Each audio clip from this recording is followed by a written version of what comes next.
출애굽기 오늘 20장이죠. 어젠가 성경을 방에서 보다가 거실에 잠깐 나오니까 눈발이 막 내리고 있더라고요. 창문이 크니까 밖이 다 이렇게 보이니까 눈발이 확 내리면서 이제 잠깐 보면서 참 이거 맨날 인생이 좋은 시절을 나이가 한 살이라도 어릴 때 뭐라도 좀 움직여가지고 뭐라도 좀 해가지고 도대체 뭔가 좀 이루어야 되는데 너무 그 맨날 앉아서 성경만 보고 앉아있으니 이게 좋은 세월이 성경만 보면서 기도하고 성경만 보면서 다 가는구나.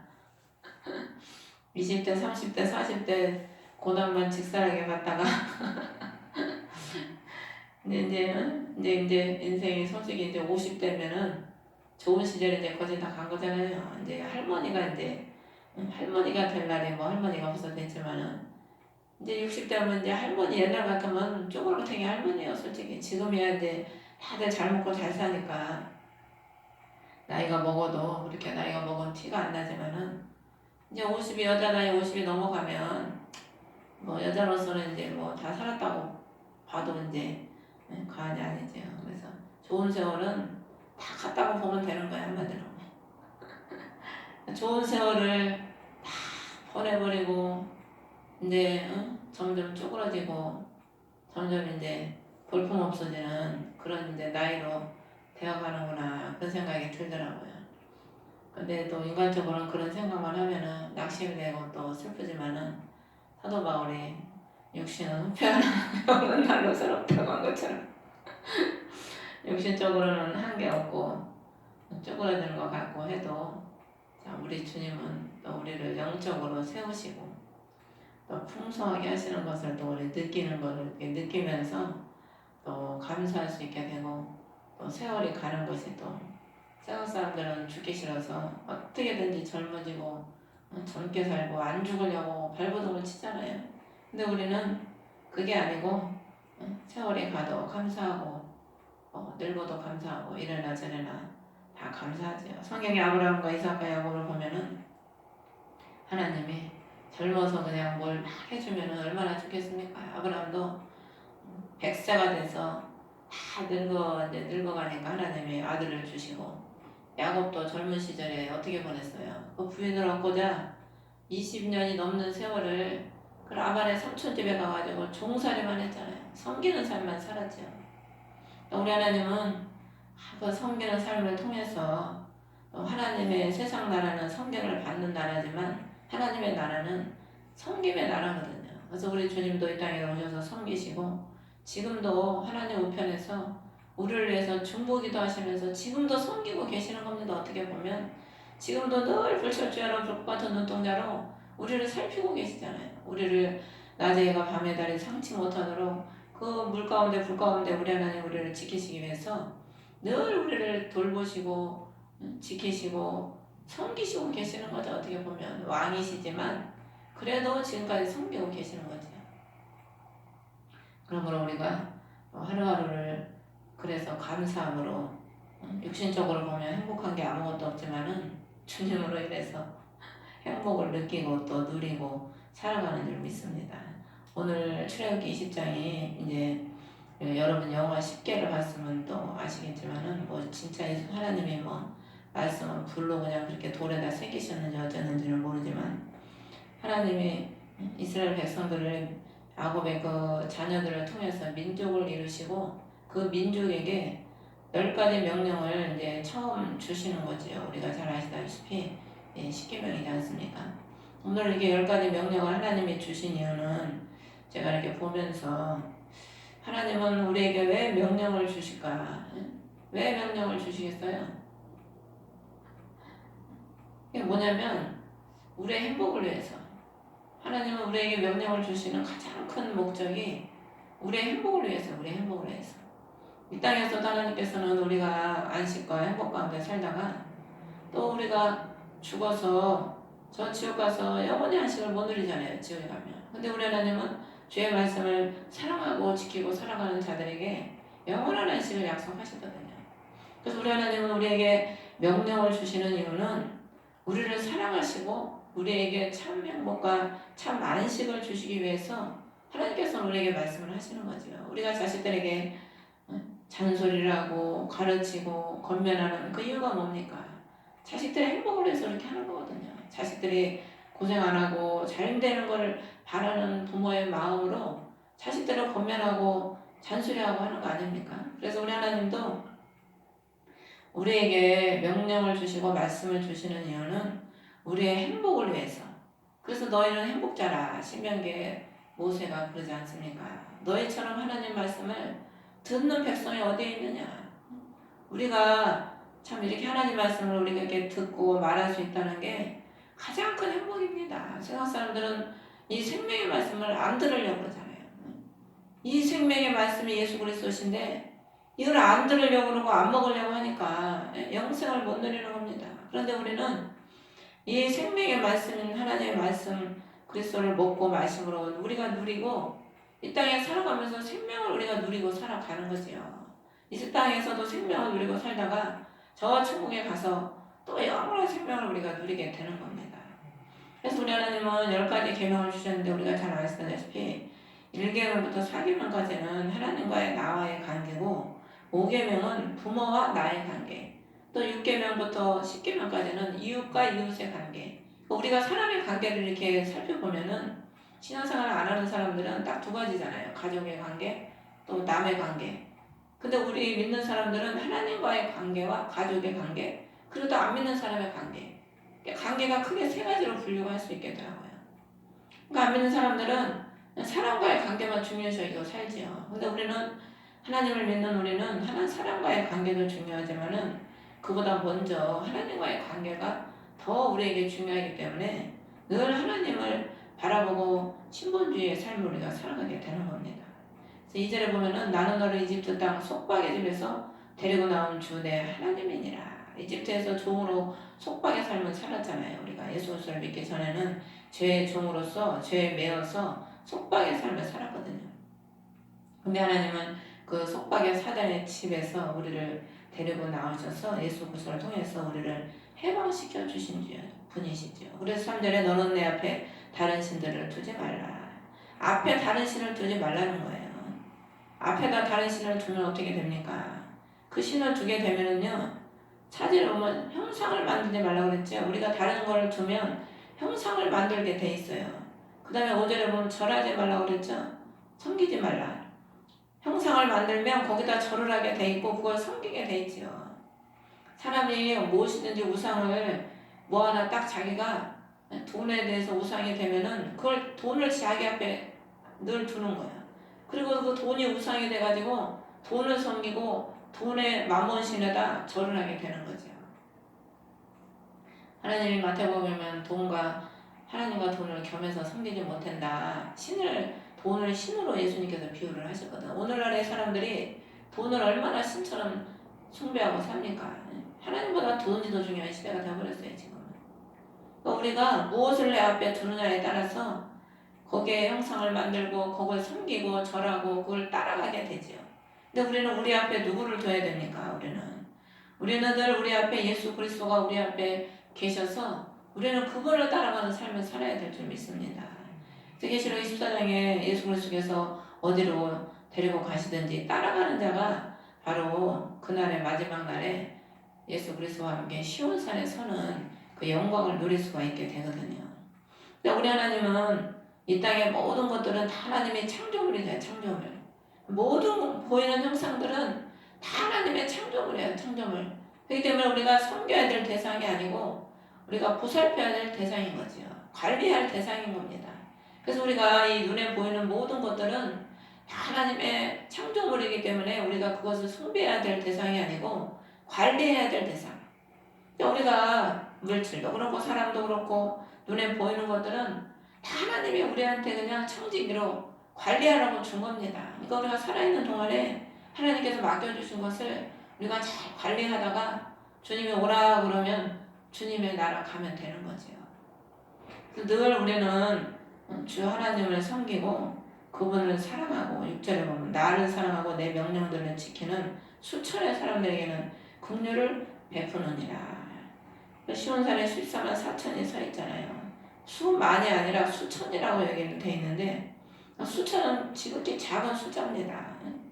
그러니까 그만큼 그리스도를 사랑하고 명령을 지키는 자들이 적다는 거죠. 그래서 우리 하나님은 뭐 우리가 허물이 많고 적고 그런 걸 중요시 여기는 게 아니라 비록 허물이 있고 연약하고 부족해서 넘어질지라도 그리스도를 사랑하고 그 명령을 지키면 긍휼을 베풀어 준다는 거예요. 그럼 긍휼은 뭡니까? 죄를 용서해 주시고 구원해 주신다는 의미죠. 그래서 요한복음 15장 11절에도 보면 내 명령들을 지키면 내 사랑 안에 거하리라. 그리스도의 명령을 지킬 때 그리스도께서 그 자신의 사랑 안에 우리를 날개 안에 다 품어주시고 우리의 죄도 덮어주시고 또 넘어져도 또 이렇게 세워주시고 연약한 우리를 그 강한 두 손의 팔로 또 붙잡아 이렇게 세워주셔서 우리를 인도해 가시는 거죠. 그 7절에 보면은 내 하나님의 이름을 헛되이 취하지 말라. 자신의 이름을 헛되이 취하는 자를 죄 없다 하지 아니하리라. 우리 하나님의 이름이 얼마나 영광스러운 이름입니까? 예수 그리스도의 그 이름이 비밀이라고 그랬거든요. 우리는 그 이름의 영광을 위해서 우리가 사는 거 아닙니까? 우리는 예수 믿는 우리는 그 이름의 영광을 위해서 세상에서 그 이름을 영광되게 하기 위해 빛과 소금의 직분을 감당하면서 살아가는 거죠. 근데 우리가 대부분 보면 하나님의 이름을 통해서 자신의 유익을 추구하고 하나님의 이름을 팔아가지고 자신의 목적과 자신의 유익을 추구하는 사람이 굉장히 많아요. 얼마나 변질된 또 많은 타락한 사람들이 그런 경우가 많습니까? 하나님의 그 이름을 위해서 생명도 드려야 되는데 오히려 하나님의 그 이름을 가지고 자신의 유익과 영광을 위해서 살아가는 자들이 너무나 많지요. 8절에 보면 안식일을 기억하여 거룩히 지키라. 여세 동안은 수고하고 일을 할 것이나 일곱째 날은 내 하나님의 안식일인즉 그날에는 너, 내 딸, 내 남종, 여종, 가축, 물 안에 거하는 나그네도 아무 일도 하지 말라. 여세 동안 하늘과 땅, 바다를 만들고 일곱째 날에 안식하셨다. 그러므로 주가 안식일을 복되게 하여 그날을 거룩하게 하였느니라. 우리 하나님은 우리에게 그리스도는 안식을 주시는 분입니다. 안식. 그래서 우리 하나님이 이 계명을 주시는 이유가 우리에게 안식을 주시기 위해서 주신 거고 또 그리스도께서 안식의 주인이시잖아요. 안식일의 주인이다 우리 주님이 그러셨거든. 우리를 주님께서는 6일 동안에 일을 하는 것은 하나님이 우리를 만드시기 위해서 하나님은 일을 하시는 겁니다. 6일 동안. 그리고 7일 우리가 온전하게 될 때 안식을 누리게 되는 거죠. 모든 것이 갖춰지고 만들어지고 다 이루어질 때 안식을 누리는 건데 우리 하나님께서 또 우리도 일을 통해서 하나님이 우리의 원한 부분들을 만드시고 또 완전케 할 때 우리에게 참 안식을 주시지요. 그래서 그날을 거룩하게 했다. 이 안식일을 주님이 거룩하게 했다는 거예요. 그러니까 우리가 그리스도로 안식을 누릴 때 우리 안에 그리스도의 거룩함이 충만해지고 우리가 그리스도로 안식을 누릴 때 또 주님이 우리를 보실 때 거룩한 그의 백성으로 또 인정을 해 주시는 겁니다. 그래서 12절에 보면은 아버지와 어머니를 공경하라. 공경하라는 것은 원어가 컴패드 반드시 존경하라, 절대적으로 존귀케 하라 그런 의미인데 이제 하나님은 반드시 이제 부모를 하나님이 섬기듯이 섬겨라. 우리 하나님이 이렇게 해도 되고 안 해도 되는 게 아닙니다. 이 하나님의 이 명령은 반드시 해야 되는 걸 하나님이 주시는 거예요. 우리한테. 그러니까 내가 기분 따라 해도 되고 안 해도 되고 그런 게 아니고 형편 따라 해도 되고 안 해도 되는 게 아니고 하나님이 우리에게 주신 명령들은 반드시 해야 되는 거예요. 근데 하나님이 율법을 처음에 구약시대는 율법을 주셨잖아요. 율법을 주신 이유는 죄를 깨닫게 하기 위해서 율법을 주셨다고 그랬거든.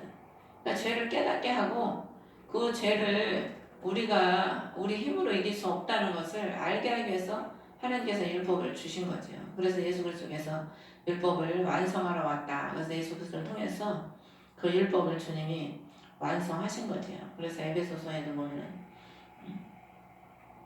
주님이 내 부모를 공경하라, 장수한다. 하나님이 또 장수의 복을 주셨죠. 에베소서 6장 1절에 3절에 보면 우리가 영적인 또 부모는 하나님이시고 또 여러분들에게 말씀을 또 증거하는 또 목자가 또 영의 아버지가 될 수 있죠. 그래서 우리는 육신의 사람들은 육의 부모만 섬기면 되지만 또 영의 사람들은 영의 부모도 또 같이 또 섬기면서 우리가 살아가는 거죠.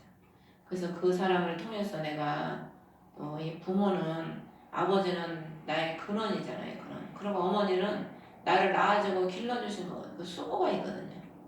그러니까 우리가 나를 위해서 수고하고 나를 길러주고 먹여주고 육신의 부모도 그렇게 하지만 영적인 부모도 그렇게 하는 거거든요. 그래서 그 수고를 우리가 하나님은 늘 섬기고 섬김으로 공경함으로 여러분들의 공경을 할 때 하나님이 여러분들의 영육간에 삶에 복을 주시고 나를 길게 해주신다는 거예요. 근데 그 보면은 자식이 부모한테 악을 행할 때 그 레이긴 거 어디 보면은 돌로 쳐 죽이는 게 있죠. 돌로 쳐 죽여. 오직하면 부모가 가가지고 우리 자식은 악을 행한다고 가서 그렇겠습니까? 돌로 쳐 죽이라고 그러거든 그럴 때는. 은혜를 모르는 거죠. 그 다음에 살인하지 말라, 가늠하지 말라, 도둑질하지 말라, 내 이웃에 대적하여 거짓 증거하지 말라. 네, 가늠하지 말라는 것은 우리의 신랑이 예수님이죠. 영적으로 보면은 예수 그리스도 외 원래 이 간음이라는 게 이 원어로 타느아프인데 모든 종류의 그 불법적인 성관계를 가리키는 게 아니고 자나와 달리 결혼한 자들이 부부가 아닌 다른 상대의 성관계를 갖는 것을 가리키는 거라고 합니다. 여기 간음이라는 게. 이스라엘 백성들이 선지서에 보면은 간음했다, 창녀다, 예수 그리스도 신랑을 버리고 세상 무상을 따라가잖아요. 영적으로 보면 그게 간음이지. 육신적으로도 간음을 하면 안 되지만 부부가 우리는 예수 그리스도가 우리 예수님이 우리의 신랑이신데 우리가 주님보다 다른 걸 더 사랑하면 그게 간음이에요. 영적인 건 그걸 의미하는 거죠. 그리고 도둑질하지 말라는 것은 남의 것을 훔친 것도 마찬가지지만 남한테 피해를 주거나 남의 돈을 빌려서 갚지 않는 거 이것도 도둑질이라는 거예요. 다. 그러니까 이게 보면은 인간과의 법에서 우리가 보면 하나님은 그리스도의 신부들은 남을 상하게 하고 남에게 해를 끼치는 삶이 아니라 남을 유익하게 하고 남을 살리는 삶을 살으라고 우리 하나님께서 이런 말씀들을 주시는 거죠. 그래서 탐내지 말아라. 17절에 보면 이웃의 집, 이웃의 아내, 남종, 여종, 소, 나귀 아무것도 탐내지 말아라. 이 탐낸다는 것은 그 열망하다 이런 의미거든요. 우리가 뭘 보면은 그걸 갖고 싶은 열망이 생기잖아요. 마음에서. 탐심이 곧 우상 숭배라고 그랬는데 하와가 그 에덴 동산에서 선악과를 막 보니까 어떻게 막 먹고 싶은 열망이 생기는 거예요. 그래서 가인한테 죄가 너에게 죄의 소원이 있지만은 너는 죄를 다스려라. 죄가 나를 막 사로잡고 내 안에서 막 죄의 열망이 일어나지만 너는 그걸 다스려라. 그게 어떻게 다스려 주겠습니까? 주의 말씀으로 우리가 성령으로 또 기도로 다스려지는 거죠. 그러니까 우리는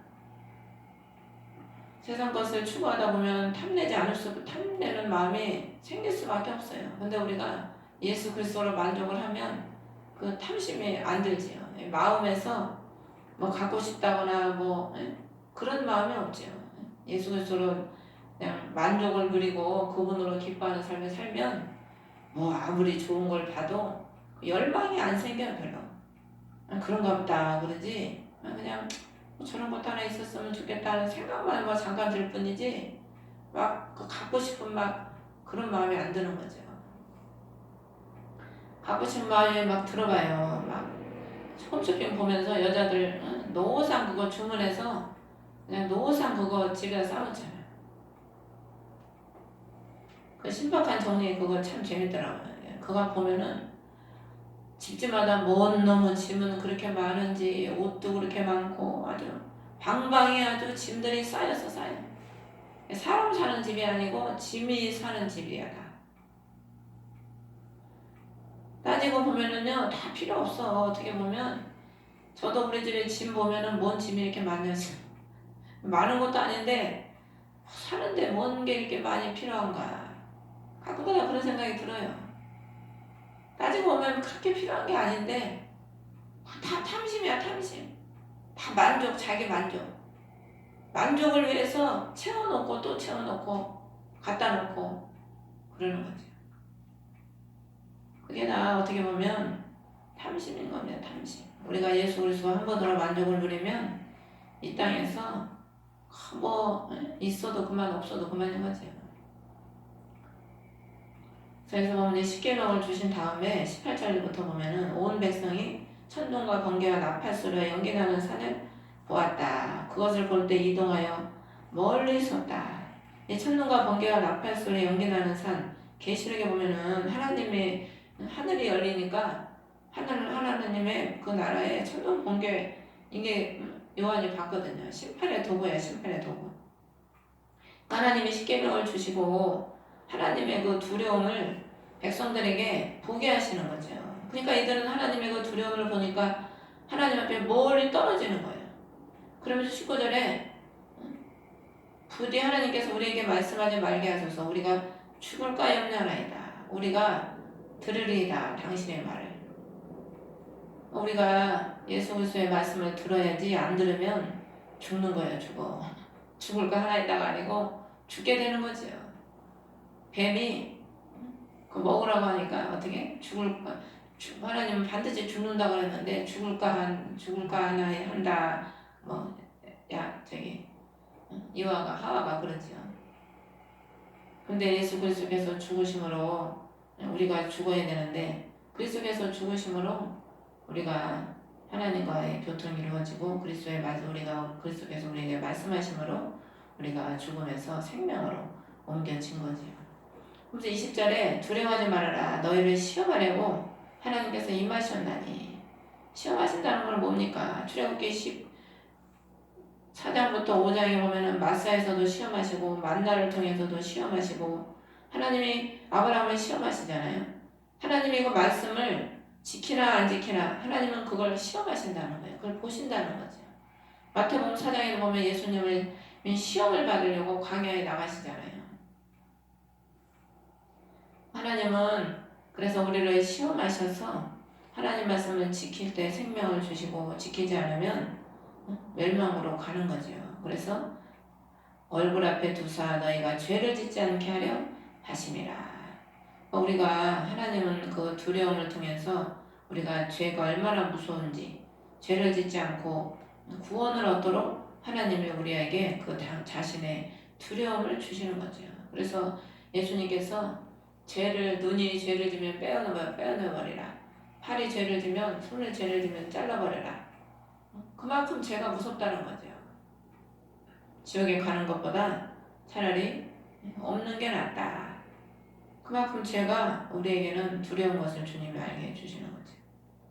그래서 이제 여기 십계명을 말씀하신 다음에 이 하나님의 두려움을 백성들에게 주시고 그 다음에 이제 22절부터 보면은 처음으로 이제 하나님이 성막에 대한 이제 법을 말씀하시는데 제단이 제일 먼저 나와요. 제단. 많고 많은 성막의 많은 성물들 중에서 제단이 제일 먼저 나오는 거예요. 그 왜 제단이 제일 먼저 나오냐? 우리가 하나님의 법을 우리가 지킬 수 있습니까? 그 두려움을 우리가 이길 수 있어요? 우리의 힘으로는 못해요. 근데 제단은 뭘 의미하냐면 제단이 뭐 하는 겁니까? 그 제단 뿔에다가 일단 재물을 가지고 오면 제단 뿔에다 묶은 다음에 안수를 해서 그 제단에서 목을 비틀어서 죽이고 그 피를 제단의 사방에 뿌리고 그 머리를 비틀어 가지고 이제 레이기에 나와요. 자세한 제사법이. 머리를 비틀어서 그 피를 제단에 짜라. 그 피를 사방에 뿌려라. 그리고 이 제단에서 제물을 태우는 거예요. 예수 그리스도께서 죽으심으로 우리가 하나님께 가까이 갈 수 없는 우리, 그리스도의 하나님 말씀을 들을 수 없는 우리가 그리스도에서 중보자 되시고 제단의 희생물이 되시고 화평제물, 번제물 주님이 되셔서 우리가 하나님께로 갈 수 있는 길을 주님이 열어주셨잖아요. 그 제단은 예수 그리스도의 이제 죽으심을 상징하는 겁니다. 하나님께서 우리에게 하는 그리스도의 말씀으로 우리를 살게 하시려고 주님께서 십자가에서 죽으신 거죠. 그래서 노아가 그 방주에서 나와서 처음 제단을 쌓고, 또 우리가 아브라함도 보면은 가나안 땅에 도착하자마자 제단을 쌓고 주의 이름을 불렀다. 이삭도 제단을 쌓고 주의 이름을 부르고, 야곱도 제단을 쌓았다. 하나님의 자녀들은 다 제단을 쌓은 걸 볼 수가 있어요. 그럼 뭘 의미합니까? 흙으로 제단을 쌓아라 그랬는데, 이제 21절에 보면 먼저 백성은 멀리 섰고 모세는 하나님 계시는 짙은 어둠으로 가까이 가니라. 짙은 어둠은 빽빽한 구름을 의미하는데, 백성은 하나님께 가까이 못 가고 모세만 하나님께 가까이 가는 거예요. 근데 여기 짙은 어둠으로 표시를 해줘요. 우리가 하나님께 가까이 가는 삶은 고난의 삶입니다. 솔직히 육신의 즐거움을 다 십자가에 못 박고, 날마다 나를 십자가에 못 박고 그 십자가를 지고 가는 삶이 편한 삶은 아니거든요. 그러니까 그리스도에 가까이 가는 삶은 짙은 어둠에 가는 골짜기를 가는 삶과 같은 거죠. 하지만은 그 모세가 하나님 말씀을 받기 위해서 산에 올라가서 40일 금식하잖아요. 모세는 자기 생명을 바치면서 하나님 말씀을 받고 있는 겁니다. 근데 백성은 어떻게 하고 있어요? 편안하게 먹고 놀고 먹고 있는 거예요. 백성은 멀리 섰고 모세는 가까이 갔다. 이 멀리 있던 이들이 어떻게 됩니까? 나중에 하나님을 멀리서 모르니까, 멀리 있으면 하나님을 몰라요. 가까이 가야 하나님을 알지. 멀리 있으니까 그분을 모르니까 금방 만들지 말라고 하는 우상 만들어가지고 그게 하나님이라고 섬기잖아요. 그냥 고난이 유익이라고, 그리스도를 가까이 하는 삶이 비록 고난이지만 그 고난을 통해서 하나님을 알고 범죄하지 않고 영생을 얻게 되는 겁니다.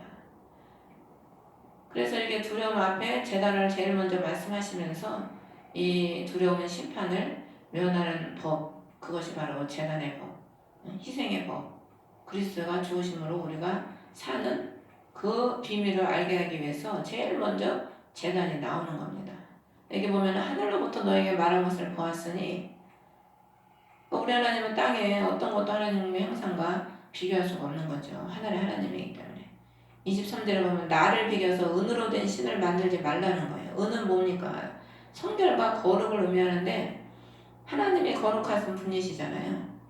그러니까 그분을, 거룩한 그분을 비슷하게 거룩의 행위로서 하나님을 섬기지 말라 이겁니다. 진정 우리 중심에 그리스도의 거룩함이 있어야지 경건의 모양만 가지고 나는 하나님의 자녀네, 옷만 무슨 밴드르미하게 양복 차려입고 거룩하게 옷 입었다고 거룩합니까? 비슷하게는 뭐 될 수 있겠죠, 겉으로 볼 때는. 근데 우리 하나님은 중심을 보시는 하나님이지 외모를 보시는 하나님이 아니시거든요. 비슷하게 거룩한 척을 할 수 있어요. 은으로 된 신들을 만들지 말라는 거예요. 비겨서 비슷하게 하나님 거룩한 것처럼 행세하지 말라는 거죠. 그래서 예수님이 그 산상수훈에서 말씀하실 때 뭘 제일 많이 했냐면 외식을 하지 말라는 거예요.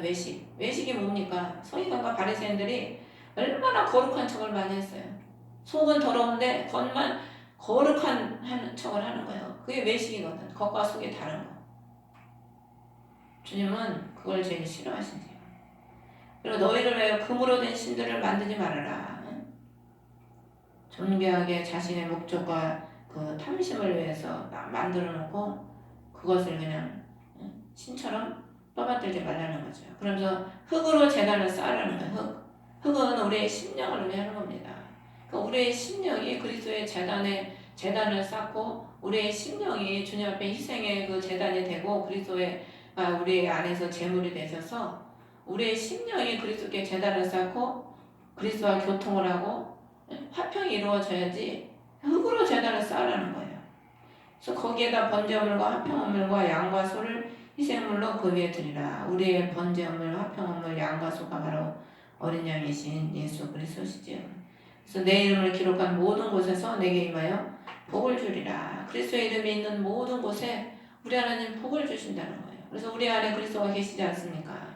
또 우리가 우리의 심령에 그리스도가 계시기 때문에 우리 심령이 그리스도께 제단을 쌓고 그분께 기도의 제단을 쌓고 예배의 제단을 쌓고 영과 진리로 예배를 드리라고 했잖아요. 우리의 심령으로 드리는 거거든, 성령으로. 그렇게 드려지는 모든 심령들에게 주님이 임하셔서 복을 주신다는 거죠. 그리고 25절에 돌로 제단을 만들려거든 다듬은 돌로 쌓지 말라. 돌 위로 내 연장을 들면 그것은 이미 더럽혔느니라. 돌을 다듬어서 제단을 쌓지 말라는 거예요. 돌은 예수 그리스도시잖아요. 그럼 돌은 예수 그리스도께서 우리가 제단이 되시는데 우리가 돌을 만들어서 제단이 되는 게 아니에요. 예수 그리스도께서 우리를 만들어 주시는 거지 우리가 예수님을 막 내 위주로 내 유익대로 예수님을 이렇게 저렇게 만들어서 그분 앞에 하는 게 신본주의 신앙이 아니죠. 그 인본주의 신앙이지요. 예수님을 우리가 만들려고 하면 됩니까? 예수님을 내 위주로 내 유익에 따라 신앙을 예수님 위주로가 아니라 내 유익에 따라 예수님을 사용하려고 그러고 그러면은 내가 주인이죠. 예수님이 주인이 아니고 그분을 따라가는 삶을 살아야지. 그분이 원하는 모습으로 우리가 만들어져야지. 우리가 예수님을 무슨 내가 원하는 대로 그냥 무슨 인형 만들듯이 그렇게 섬기는 게 아니죠. 기독교 신앙. 그래서 26절에 보면 계단으로 제단에 오르지 말라. 내 벌거벗음이 그 위에서 드러나지 아니하게 하려 함이라. 원래는 이스라엘 백성들이 여자도 남자도 다 치마를 입기 때문에 속바지를 안 입게 되면은 밑이 보이니까 하나님이 이제 이 말씀을 주신 건데 이제 후에 아론의 그 옷을 하나님이 다 만들어서 대제사장에게 입혀주시죠. 그게 바로 예수 그리스도의 옷이거든요. 그 예수 그리스도의 성품과 본질이 그 아론의 대제사장의 옷에 다 나타나 있어요. 거기 보면 다 속바지도 하나님 만들어서 입혀주십니다. 근데 여기서는 그리스도의 제단에 오르지 말라는 것은 교만하게 오르지 말라는 그런 의미지요. 우리가 하나님 앞에 내 그 교만으로 나아가면은 벌거벗음이 드러나는 것밖에 안 돼요. 라오디게 교인들이 영적으로 보면 옷을 하나도 못 입었잖아요. 교만하면은 그리스도의 옷을 입을 수가 없습니다. 주님이 입혀주시질 않죠. 늘 겸손히 섬길 때 주님께서는 자신의 섬김을 우리가 본받고 그 섬김의 삶을 살 때 그리스도의 옷을 입혀주시거든요. 그러면 오늘 우리가 십계명의 말씀을 통해서 하나님의 명령에 따라 우리가 살고 또 제단의 법이 우리 신념이 이루어져야 되는 줄 믿습니다. 제단의 법이 이루어질 때 우리 그리스도께서 그 율법을 완성하신 것처럼 이 하나님의 말씀의 법이 우리 안에 완성이 돼서 또 우리를 또 이루어가시는 그 법으로 축복해 주실 줄 믿습니다. 내가 주기도문으로 예배를 마치겠습니다. 하늘에 계신 우리 아버지 이름이 거룩히 여김을 받으시오며 나라의